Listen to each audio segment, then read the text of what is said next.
jádrem křesťanství není ukřižovaný Ježíš a jeho smrt, ale jeho vzkříšení. To je tou nejhlubší podstatou, vlastně smyslem křesťanství. Kříž bez vzkříšení by byla taková prohra. Konec. Byla by to možná hezká oběť, ale nic víc. Ale vzkříšení a život, to je jádrem evangelia, jádrem křesťanského poselství.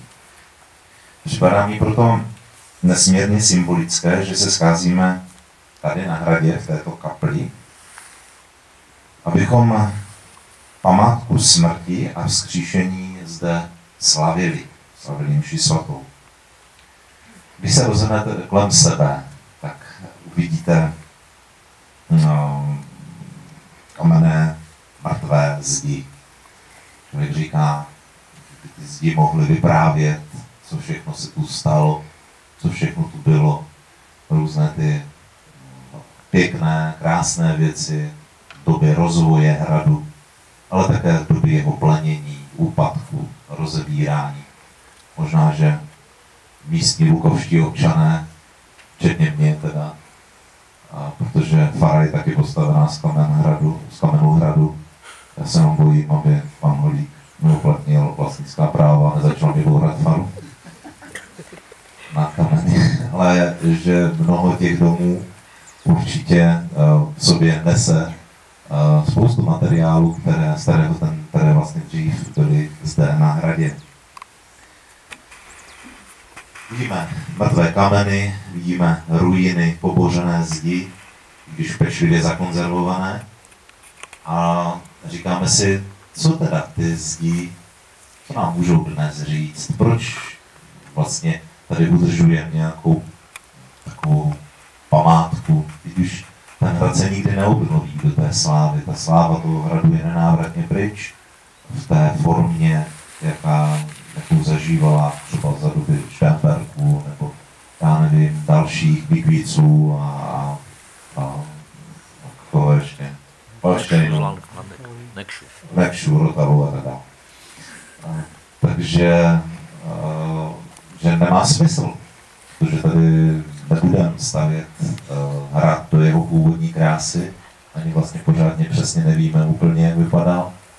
A víme jenom nějaké náznaky nebo z nějakých obrazů. Se snažíme rekonstruovat, jak to vypadalo, co to má za smysl. Tady vlastně udržovat ruiny.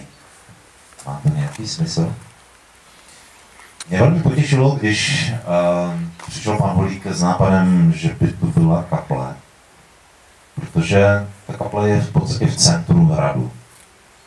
Plus minus. A připadá mi to symbolické, že ta kaple je takové centrum toho hradu, stejně tak jako centrum každého lidského těla je srdce. A my víme, že dokud srdce bije, dokud srdce žije, dokud pumpuje, tak to tělo je živé. Jakmile srdce přestane být, tak ten člověk umírá. Konec. Zůstává z něho jenom hromada masa a kostí, které postupně se rozpadnou. A proto jsem rád, že jsem souhlasil, že tady tu kapli máme dnes, protože mi připadá jako takové srdce, které pozvolně začíná znovu být. Právě tím, že jste tu vy, jste tu přišli tady na tuto mši svatou, že se tu obracíme k Bohu, prosíme o pomoc v našich záležitostech. Děkujeme mu za mnohé věci, které jsme prožili. Prostě propojujeme se s Bohem. Je to srdce, které tady bije v hradě a díky tomu ten hrad, samozřejmě nejenom díky tomu, ale se také oživuje. Já teda nevím, jestli měli třeba Mikvícové spočítané, kolik tady návštěvníků bylo za rok, ale myslím si, že pan Holík může těžce konkurovat. Že tolik lidí to možná ani nechodilo za té doby slávy. Přestože ten hrad byl krásný a já nevím, umítnutý a střechy a paláce a já nevím, krásné pokoje. Ale že ten hrad ožívá. Ožívá proto, protože také bije to srdce. Že tu živá kaple, kde se tu scházíme na mši svatou, při dnešní příležitosti při výročí patrona této kaple svatého Jana také. A aspoň, i když to není třeba jako každodenní nebo něco podobné, přesto si myslím, že to vlévá život. A my tu máme takovou tu krásnou možnost, že tu jsme docela blízko Pána Boha, aspoň v uvozovkách, protože žádná střecha nad námi není. Že vlastně takovéto spojení s tím nebem mnohem bezprostřednější, jasnější. Tak já přeju, aby nám všem, abychom vnímali, že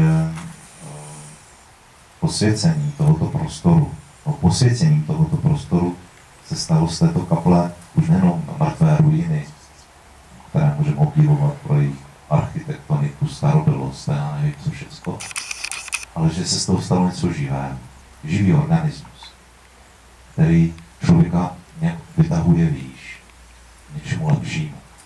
A já věřím, že to bude také znát i na tom společenství, které tu žije kolem hradu, na těch návštěvnících, kteří to budou prožívat aspoň takovým jemným dotykem a že to bude oživovat celou tu atmosféru tohoto místa.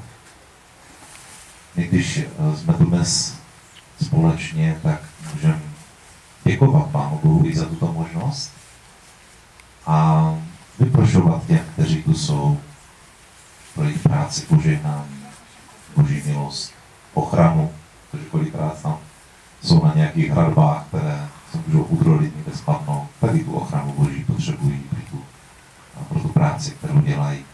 A taky jim za to patří náš dík, protože vlastně hrad Lukov se tak stává stále více a více určitou dominantou a určitým i lákadlem pro přespolní lidi. Protože takových dědin, které vlastně nic moc nemají, tak je asi hodně, ale když se ta obec může něčím pochlubit, něčím výjimečným, tak to samozřejmě znamená plus a lidé to vyhledávají. Docela to aj švalo, že na hrad chodilo víc lidí jak do kostela. Potom tady stavili se na auta, se nedalo projít a do kostela, v kostele byly prázdné lavice. Ale tak věřím, že když už sem přijdou, tak aspoň chvíličku zůstanou v tichu tady v této kapli. To je pro mě takové určitě zadosti učinění. Takže spojíme se po modlitbě Pánu Bohu za našich prosbách, našich přímluvách, za všechno to, co si chceme dnes vyprosit, tak i prostřednictvím svatého Jana Křtitele, který je patronem tohoto místa.